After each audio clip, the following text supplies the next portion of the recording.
Hey, happy healing with and becoming. Thank you all for joining us for yet another episode of Healing and Becoming, where you guys already know what it is. We believe in lifting as we climb, turning our trials into treasures, living a life to inspire and not impress, opening up and allowing God to fully restore us, and loving as if we have never been hurt. We have a fun and insightful conversation that we are going to just chat about today. It's really going to be life.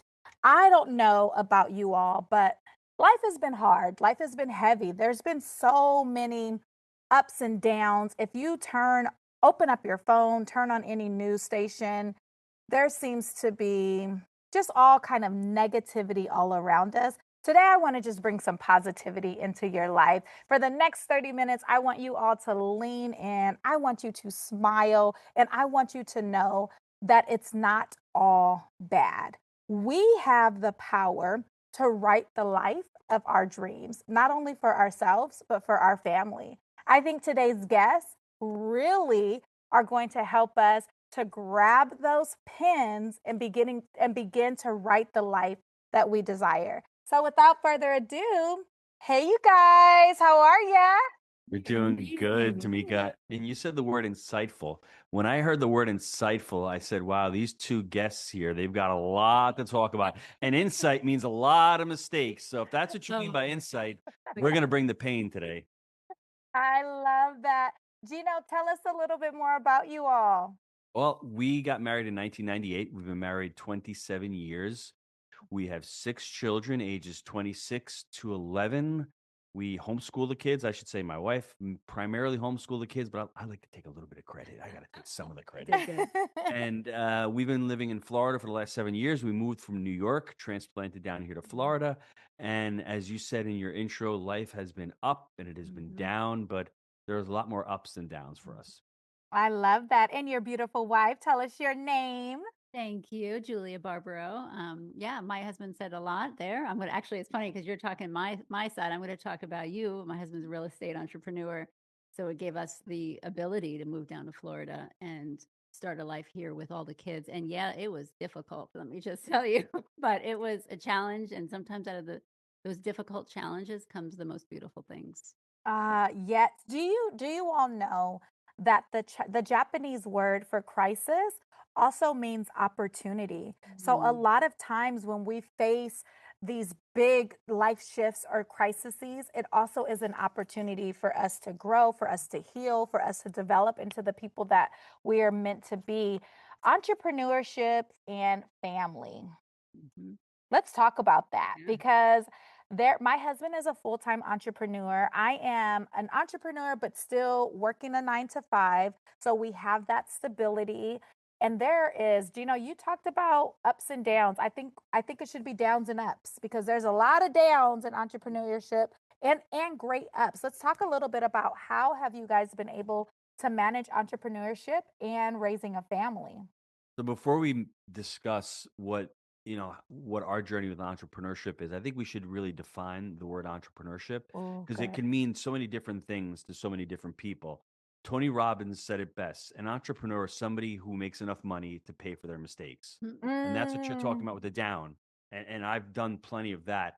And I think what you said, out of the crises, there's opportunities. I think an entrepreneur goes through many of those crises. And Yeah. those that don't have the wherewithal, those that don't have the mission, those that don't have the sole purpose, they're the ones who end up typically failing because it's a very difficult endeavor. I was fortunate to have my wife say to me, "Hey, you take care of it all. I trust you." But she gave me the reins and she said, "I believe in you." And I interpreted that to mean, well, I better put the pedal to the metal and I better learn what I'm doing, because if I'm going to be risking my family's fortunes and I'm going to be the provider, I need to take this seriously. So I think an Mm. entrepreneur is first and foremost somebody who's disciplined, somebody who's hardworking, somebody who's a visionary, somebody who works not just for money, because money is just the result. An entrepreneur is somebody who wants to create a tremendous amount of value. A person like Elon Musk comes to mind because everyone Mhm. says how much he's worth, but no one really sits down and says how much value that person has created for this Mm. planet and maybe for other planets. So let's all put that into its context of what an entrepreneur is. And then I think personally, mothers have one of the toughest jobs on the planet, and I can see motherhood as being an entrepreneurship venture. They're dishwashers, they're chefs, they're stay-at-home moms, they're doctors, they're chauffeurs, like they're Therapist. everything. Yes, hairdressers, everything, Everything. everything. So for me, I think we should all view ourselves as entrepreneurs, because my 26-year-old daughter came to us a few weeks ago, and now she's getting into film and she's getting into production. And she just said to my wife, she's like, I think I'm an entrepreneur. I don't think I can work for anybody. I like working for myself, but not only just working for yourself, but having that creator artist inside of her who lights her up, and not just working for a job or for a venture, but really working for a purpose and for a mission. I know I Mm. said a lot there, baby. You What you want did. to say? It's all good. Yeah, No, that was some good stuff. yeah. No, I agree. And I think, like you said, the motherhood is, I think sometimes too, and I know you're going to agree with this, a lot of times as a mom, you don't realize the value and the impact you have Mm. because we're stuck in the exhaustion and all of that stuff, with all the little guys, and you know what I mean? And there's probably years and years of decades of little people that you are like, what is the purpose of all this? It's just so overwhelming. And I think, and I'm sure you can agree, having older children is you see the fruit of that later. And Mm. sometimes we have to be patient and wait and see.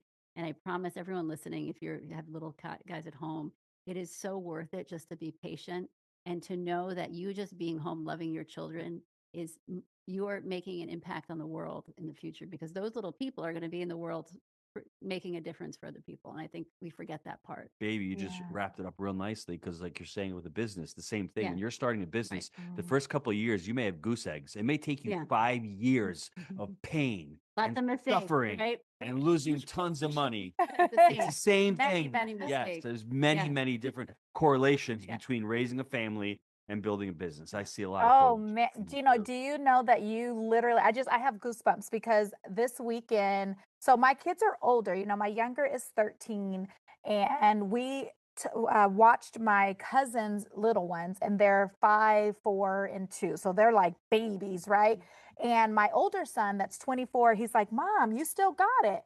And I said, because there's some things that you just don't like lose. And and as I was like bathing the babies and sending one down and lotioning one and doing all of these things that just come innate, I started to think about my business and how it really is like there is like this correlation to raising a family and babies, because you don't see, as you said, Julia, the fruit of raising those babies. And what I've learned to do is I've detached from the outcome. And that's so hard. I'm sure you can attest, because we need the outcome, we need the income, we need the money. But as I am serving, I've detached from the outcome in hopes that God, which I believe God is going to bless me for everything that I'm putting, every seed that I'm putting in the ground with my kids and with my business. The law says that the law of attraction, the law of awareness, the law of reaping and sowing, whatever law you want to use, tells us that when we put seed in the ground, we will reap a harvest.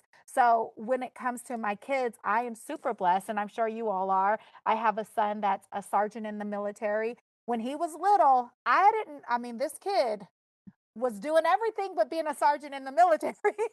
So I didn't know how he was going to turn out. But with that consistency and that persistency, it turned out to be great. And the same with my business. I'm starting to see the fruits of my labor. How have you guys been able to, because marriage and raising kids and running business really takes a true partnership. And I see a lot of women that I work with, they have this desire, but they don't have the support. How have you all been able to support one another with being a mama and being a business owner?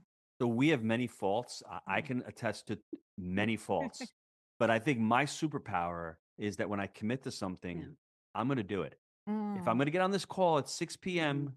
Eastern time, it's going to happen one way or Mhm. another. I may come here with one less finger. I may come here with hair that's disheveled, but I'm making it. That's just the reality. And my children are so baffled by the outside world where their people have no accountability. There's no Mm. responsibility. You need to have that in your family. You need to have, everyone needs to be held accountable. You need to have what we call in our business a cadence of accountability. There needs to be Yeah. rhythms in the business, daily huddles, end of day reports, weekly calls, quarterly priorities. That looks different in the family. But at the same time, when we're off this podcast, I'm hoping and praying somebody's cooking dinner tonight. I just hope.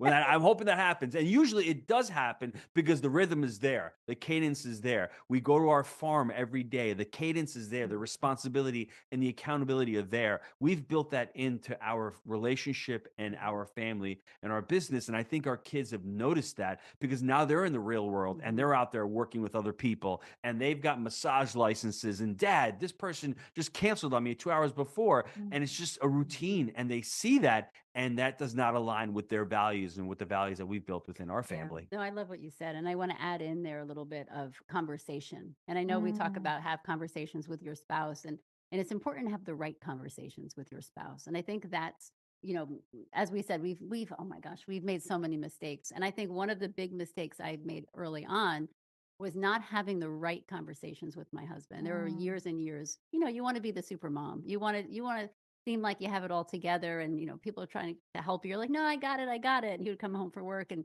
like, are you all right? I'm like, I'm great. I'm doing great. And so looking back, I'm like, wow, I should have been more honest and being like, you know what? I actually need help. Like, Yeah. I actually need your support more.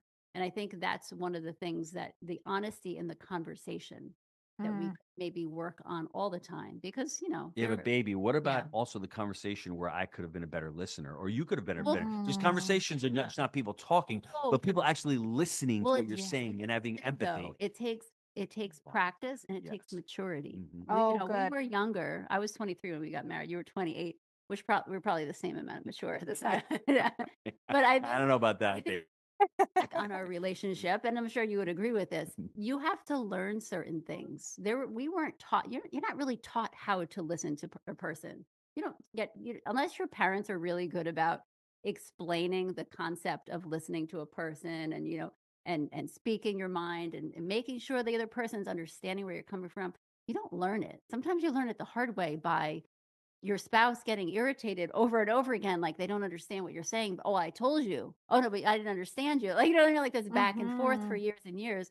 And sometimes it really just takes messing up so many Yeah. times to be I like, oh, I really want to learn now.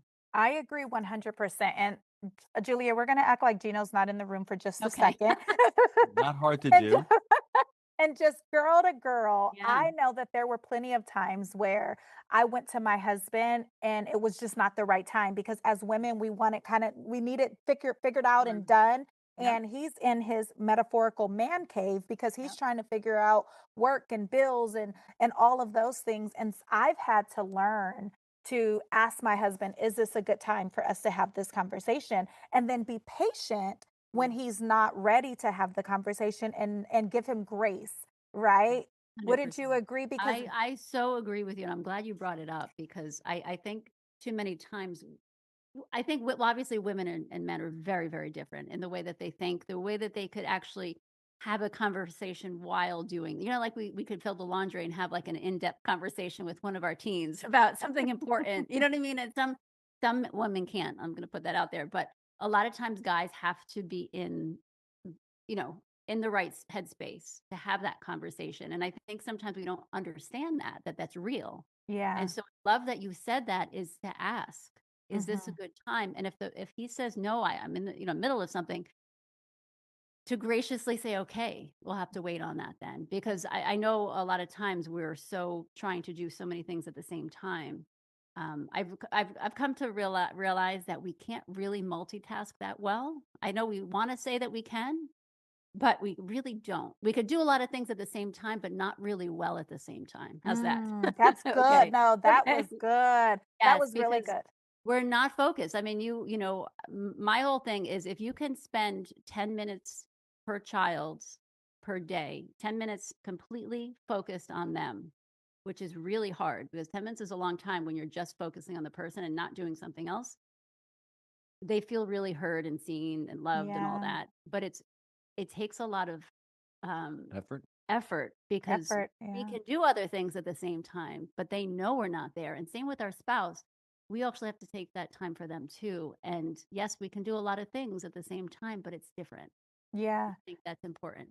That's good. Going back to communication just a little bit, one of the hacks that I've done is with having so many kids, I try to, ask one of them to go to the store. And although I'm driving, at least it's just one of them with me where I can have that, they can tell me about their day or whatever.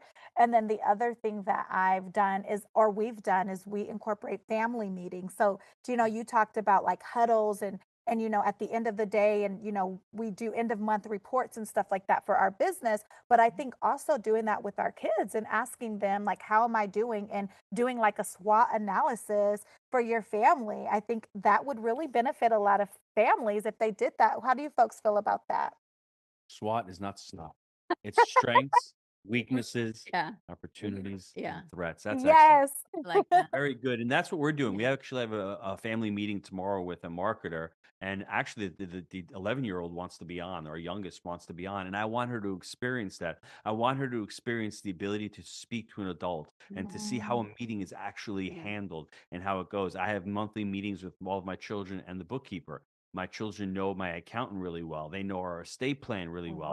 They've wow. walked on all of our properties, so they're inundated within the business because I talk about legacy a lot. I wrote a book called Happy Money, Happy Family, Happy Legacy. And it's great that I've made millions of dollars and it's great that I'm able to pass it along. But I want them to become financial stewards of it. And I want them to also pass along and carry along the values that we've created within our household. And for me to be able to do that and not just to drop it on them one day, they need to be really inundated within the family. And what you do is exactly what we do. We have meetings, we have meals every day. Well, We're that's all what I wanted to together. put out. I love how you go business. You go business mode on the kids.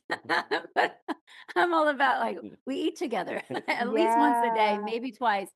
And I think that that alone is something Mhm. that needs to come back because I think we are so busy to the point where we're neglecting our family. Mm, In every sport, we're in every activity because we think the kids need to experience everything. Everything we didn't have. It's mhm. usually the case, right? But I promise you when I say this, and I'm gonna put something else after this. I promise that's what they desire the most is family time. And Yeah. that's what they're gonna remember the most. And that's what they're gonna take onto their families is, hey, Mhm. I used to sit with my whole entire family every night and eat a meal. We cooked together, we cleaned together, the whole thing. Because that's ultimately what we desire is Mhm. community. Is Mm, connection, It's baby, too. connection and Yes. community. And so the funny thing that you said before, which made me laugh, was as I started life coaching and talking to people, I was like, wow, I'm going to ask my kids.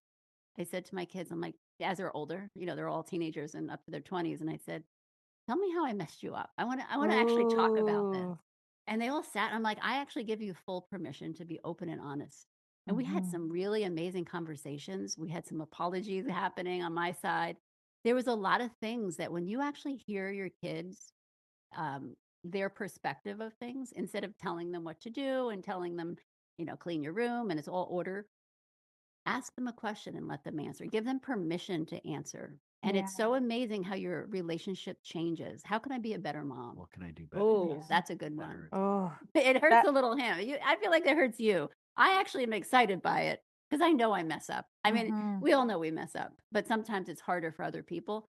But be so thankful that they can be honest and you can work to be a better parent, a better person to your Mhm. children they're going to be there forever and be in their life. That actually is probably something that's changed our relationship as spouses, but as parents too.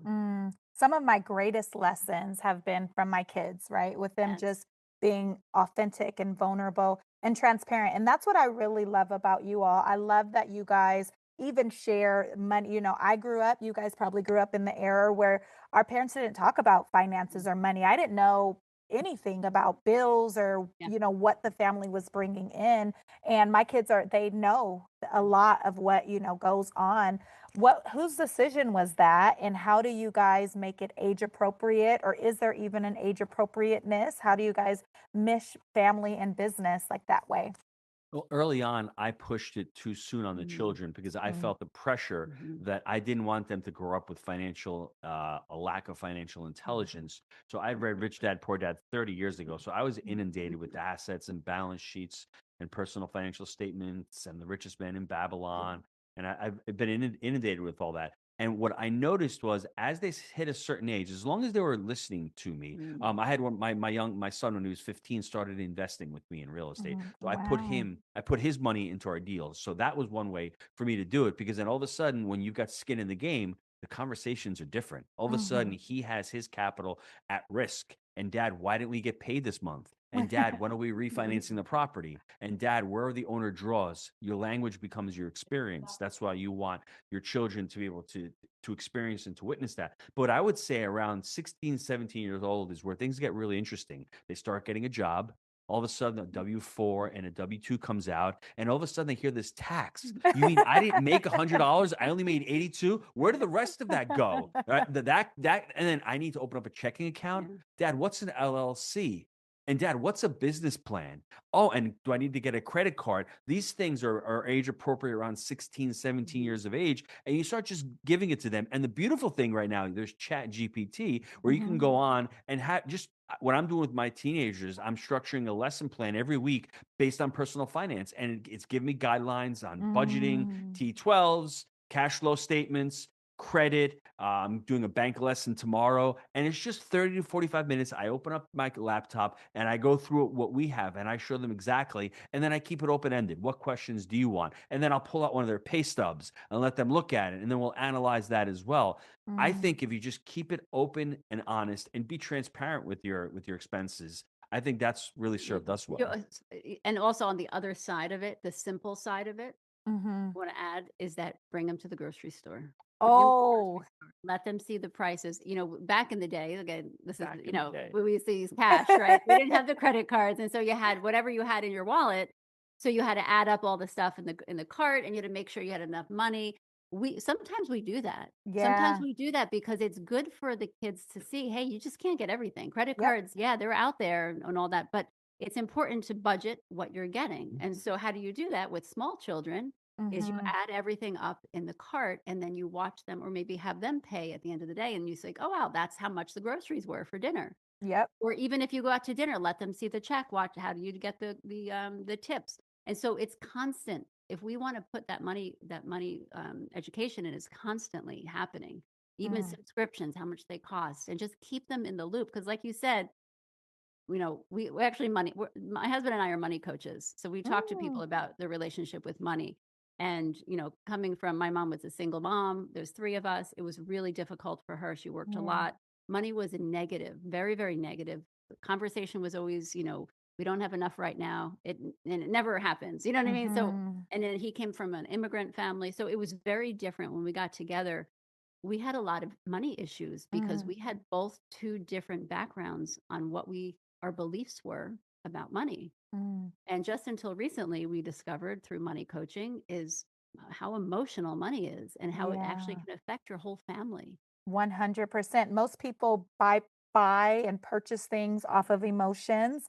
And Exactly. I love what you said, Julia. I gamify shopping all the time. I tell the kids, here's 20 bucks. Let's see who's going to get the Love most for that. this money. Those are And the other thing that I love that you guys talked about, or I would add, is giving. I've taught my Mhm. kids how, when they have that $100, Gino, here's what you need to give, here's what Yep. you need to save, because I want to teach them again about seed going into the ground. And when you give to others, it's always going to come back to you. Like that's just, some good teaching to teach our Yeah. kids. I Mhm. love that you all are money coaches. There are so many conversations that I want to have with you guys, and I am definitely getting your information because I'm hearing all this stuff. And me and my husband's a real estate developer, Mhm. so I feel like we got to have some Wow. deeper conversations. That's a tough business. It's either Yes, boom or bust. You're either making yes, mills or you're struggling. And right now, it's not easy right now as a developer. So it's tough. it's the same thing with us. I know the feeling. And one of those things is that's just a pattern or Mhm. behavior that he's developed over time, and you start adopting behaviors and beliefs towards that. And maybe at one point your husband can step back and say, "I love this developing, but is there another niche of real estate that maybe I can look at?" Maybe he's never Yeah. even thought of that because that has never entered his realm because I was the pizza guy. I could never have thought of getting into real estate until I was pushed, until I shattered that limiting belief and said, well, if this person can do it, it's not rocket science. let me take a look. So a lot of those behaviors and beliefs he's probably adopted from childhood and from early adolescence, and it's become part of his values. And listen, it's a great business. You're building Mhm. housing. I mean, how amazing is that? We need that in this country. But at the same time, there are ups and downs. There's cyclicalities to the market. Oh yeah, we just recently. That's interesting that you shared that because we just recently started getting interested into REITs. Where Yes. the yeah, so we're diversifying, and he's a little bit more. His family comes from a construction background, so that's Mhm. all he knows. And I'm like, babe, we got to use our heads and not our hands. And so I'm trying to pull him into coaching, Julia. So we need to talk too. We need to talk because I'm like, I have been in this coaching space for 10 years, and it Yeah. is amazing what I'm Mhm. able to do, and the reward that you get Mm. from just seeing people transform. I want to hear more about your business and about your book and how folks, the TWT family, can get in contact with you. Well, Julia wants me to share with it because I wrote the book, but it's more of like a family book. It was really it was able to launch our family company, Barbaro 360. I used to teach people how to buy real estate. I Mm, got burned out from that because it was just about numbers, cap rates, cash on cash returns.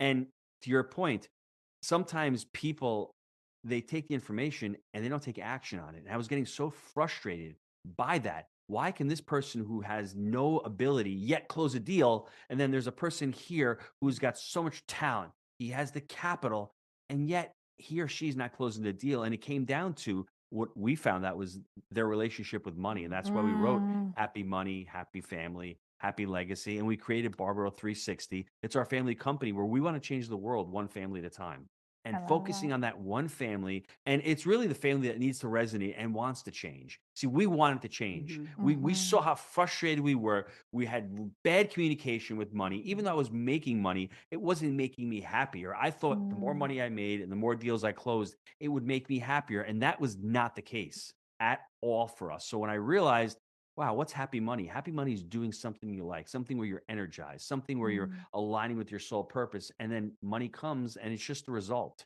I learned mhm. one other thing that money doesn't corrupt the person, it reveals a person. So if Ooh. you're worried out there, you're out there and you're saying, well, no, I'm not really sure about people who are rich. It's not going to corrupt you if you're a really good person and if you have great intentions with that money. Mm, So money is not the problem. I think it's just a symptom, the underlying symptom that nobody really wants to talk about. And that's why we're working hard at launching the book, creating the company, because we want to share this message with other families who may have put money on the back burner and they don't think it's that important, but yet at the end of every day, it's touched so many parts of our lives and so many facets of our lives throughout the day that it is an important facet of our Mhm. lives. mhm. And you can reach us at barbaro360.com. Yeah, I forgot all Awesome. about Yeah. that. That's why I'm No here. words. You were getting Yeah, passionate. baby. Yep, that's that partnership. I love Mhm. it. You were getting passionate, and I love to see that. All of their information will be in the show notes for you all to be able to contact them, to get in contact with them. Thank you all so much for spending this Tuesday with the TWT family. Money answers all things, and we need to have good relationships with money. Thank you guys for Mhm. the work that you're doing. Thank you for raising amazing human beings. I know that I'm not in this fight alone. Right. Yes. And I Thank you, just Tamika. absolutely, I wish everyone that is listening, please share this podcast with at least three of your friends. Right now, money, it seems to be like one of those taboo things. There's so many people that are afraid about what's going on. But when you make the money and don't make the money make you, you're Mhm. able to be successful in this world. Make sure that you go over to Apple Podcast, Spotify, rate this podcast. If you're watching us on YouTube, subscribe and like and share this with three people. Until next week, remember to lift as you climb, live a life to inspire and not impress, open up and allow God to fully restore you, and love even your money as if you've never been hurt. Bye bye.